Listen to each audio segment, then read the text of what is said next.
Hi friends, it's Ben again. This is a video for Calc 3. This is going to be about optimization, specifically looking at local extrema. I'm actually breaking the video into two parts to look at local extrema and absolute extrema because they use two different methods. So hopefully this will actually be a relatively short video. Okay, so as we often do, I'm going to look at my iPad in order to see what's happening. Or I'm not. Or I am. Okay, that was really weird. All right, so we're looking at optimization, specifically at local extrema. So when we look at this, we have a function z equals f of xy. We're not going to try to talk about what to do for functions of more than two variables. And with regard to this, we are looking for points that are either at the top of hills or at the bottom of valleys. Okay, somebody asked a question the other day about how we might think about geology as relating to some of these functions of more than one variable, and that was the thing that came to mind was if you look at a topographical map and you can see the places that are at the tops of hills and bottoms of valleys, that's a lot of what we're doing here with these. But method-wise, we are going to always be talking about doing something with a critical point. There is a theorem in the text, I think it's named Fermat's theorem, that makes this point that when we have maximums or minimums, they always occur at critical points. So what's a critical point? It is where one of two things happens. Either both of your derivatives are equal to 0, or one or both of them are undefined. We're going to concentrate on examples where they're both equal to 0. Okay, so whenever you start doing something with finding extrema, you always start by saying, where are my critical points? First thing, always. Then the other big thing that we're going to reference on this is the discriminant. On a regular basis, people have asked, hey, so I kind of get what f sub x, x, and f sub y, y means. What on earth is the physical interpretation for f sub x, y? And so far I've given you lame answers that it's the rate of change of f sub x with respect to y, or f sub y with respect to x. And people, I'm sure, rolled their eyes, but yeah, that didn't help me a bit. Okay, so this discriminant here is a quantity that is specifically designed to try to detect whether a critical point we're at has to be a critical point, okay? But a critical point we're at, it tries to detect whether it is something that is curving downward or curving upward, or if it's got curvature going in both directions. So the way that's designed is actually by taking the Taylor polynomial, second order Taylor polynomial for these functions, but it's a second order Taylor polynomial in two dimensions. So it gets a little bit complicated there. But the criteria for it then just falls out here to be this part here. Now, special things to note. If f sub xx is 0, then we're going to be subtracting something here. If f sub yy is 0, then we're going to be subtracting something here. Okay, so our discriminant ends up being negative or positive, or on rare occasions you end up with something that is 0. Okay, and that discriminant is going to be how we determine whether or not we've got an extrema. So when you are finding critical points and classifying them, the first thing you have to do is find the critical points. no surprise. Then we will determine, do we have an extrema or a saddle point, or did the test fail us? Okay.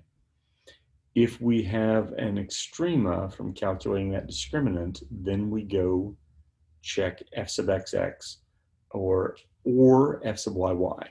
You can use either one, all right? And you'll get the same result either way. That's part of the setup for how the discriminant works.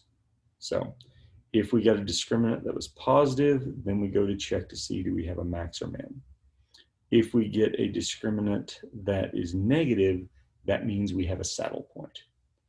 And so far as the saddle points go, you can have this new kind of a, I'm trying to draw this real quick here.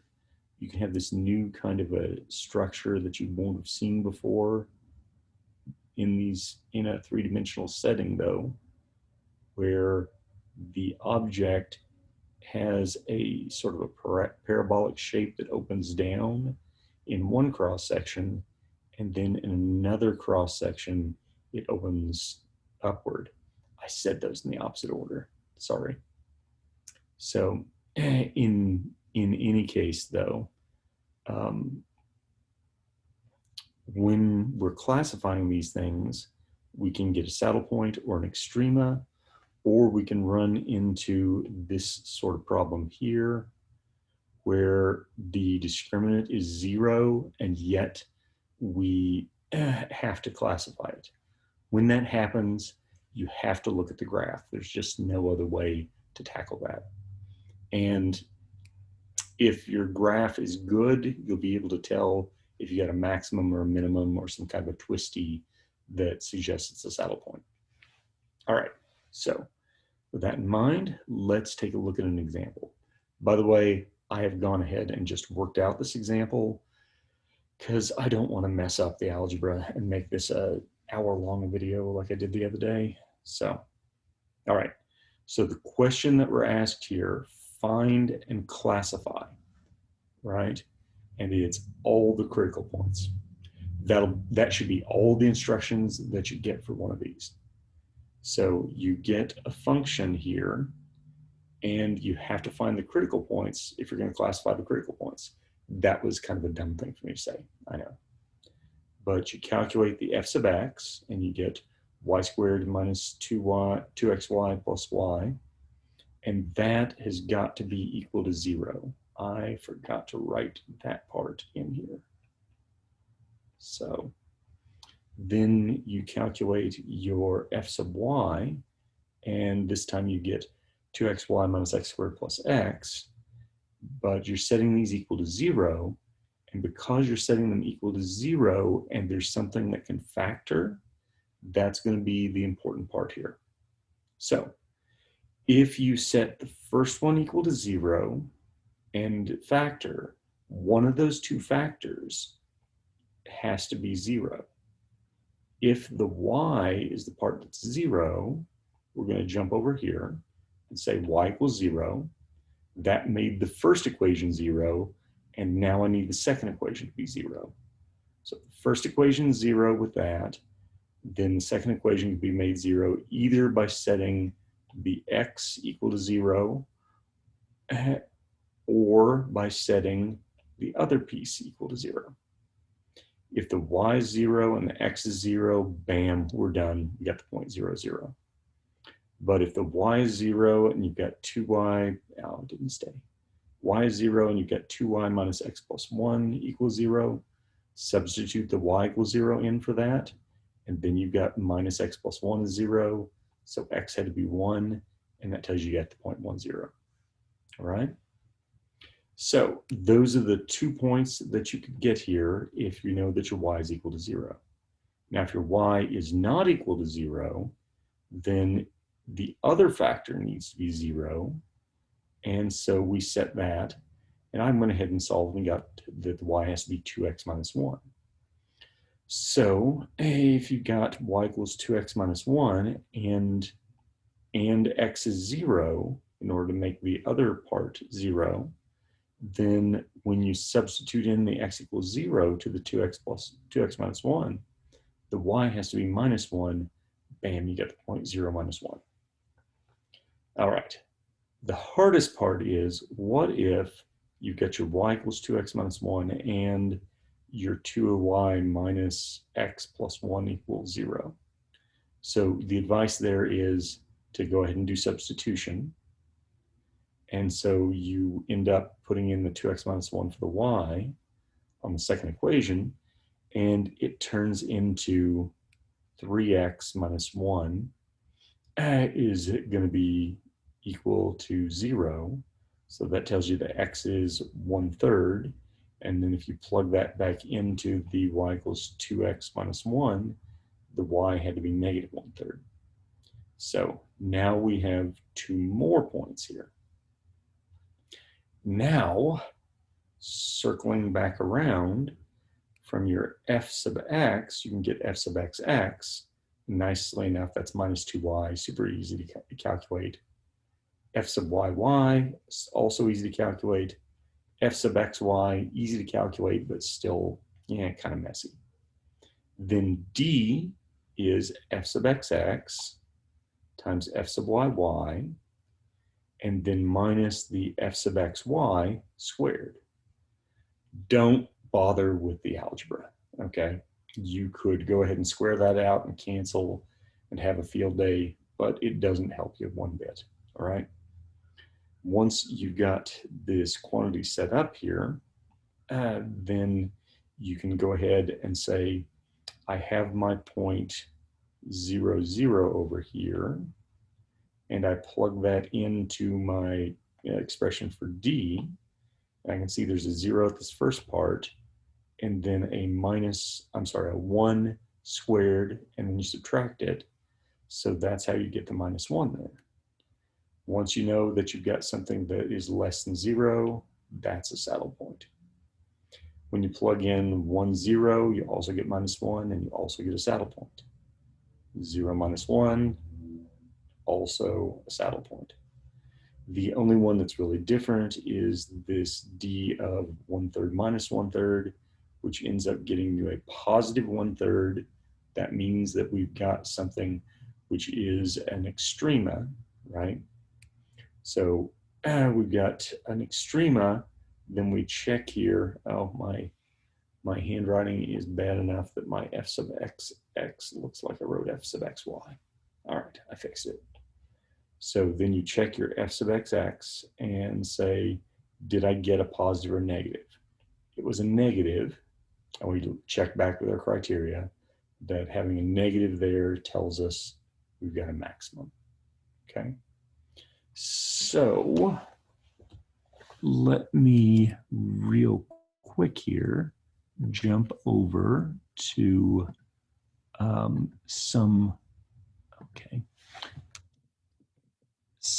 something that allows me to do plotting really easily.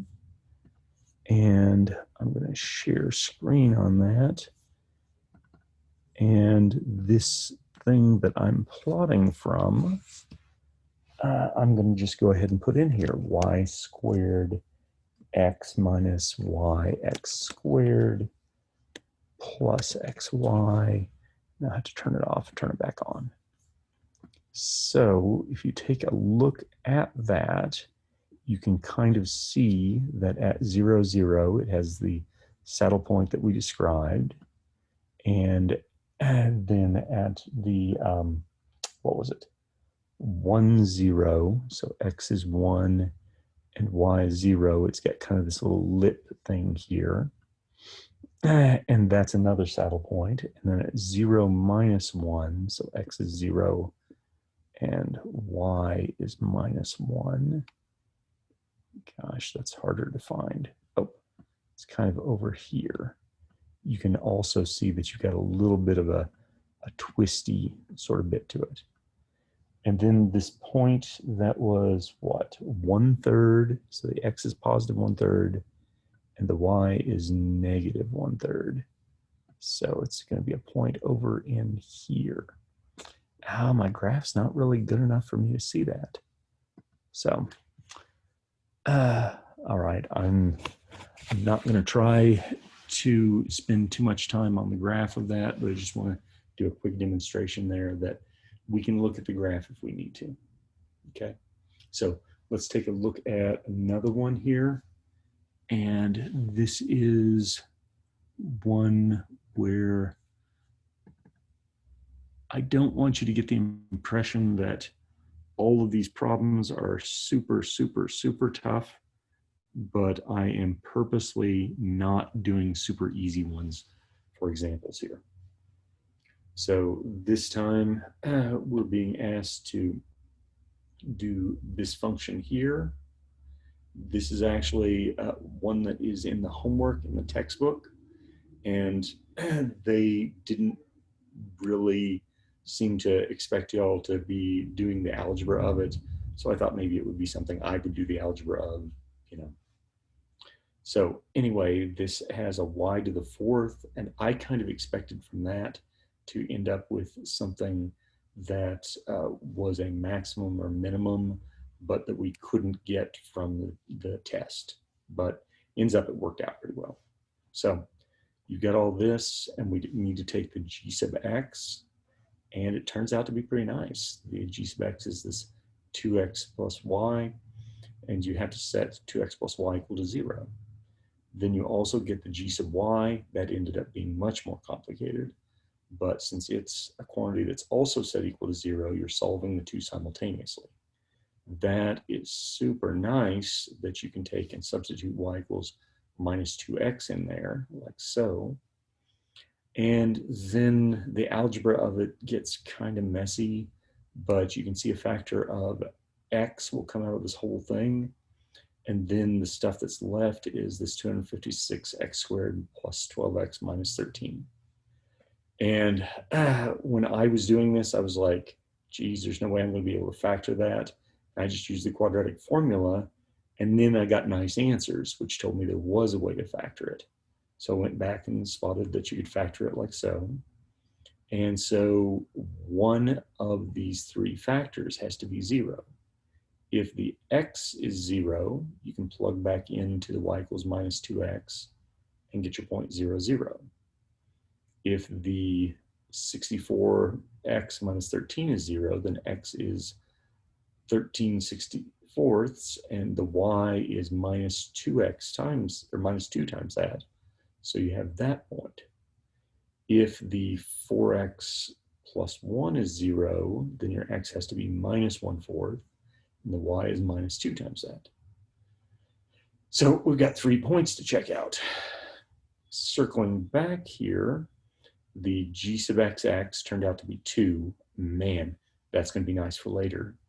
The g sub yy, maybe not quite so easy, but you know, workable. And the g sub xy, fortunately, was just 1. So when we calculate our discriminant there, it's going to have 2 times a mess, and then minus 1. So when we plug in the d of 0, 0, you end up getting the 2 times a minus 6. So that's going to be minus 12 minus another 1. It's negative 13. What's important is it's negative. So we got a saddle point there at the origin. At 13/64 comma minus 13/32. Messy. I just took and plugged that in there. I got 23 point something. I don't really care. It's positive, and that tells me I'm going to have an extrema.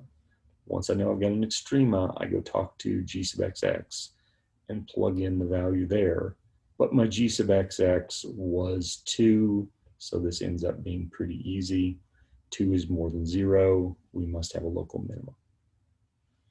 Then we try the d being negative 1/4, 1/2.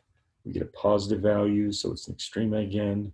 Again, the g sub xx is just positive 2, so that means we have another local minimum appearing somewhere. Okay, so unfortunately, taking a look at my laptop battery, I'm going to have to stop there. Those are the 2 examples I had, and they illustrate really what you got to do. If you run into the possibility that your discriminant is 0, then you have to go look at the graph. That's your only choice.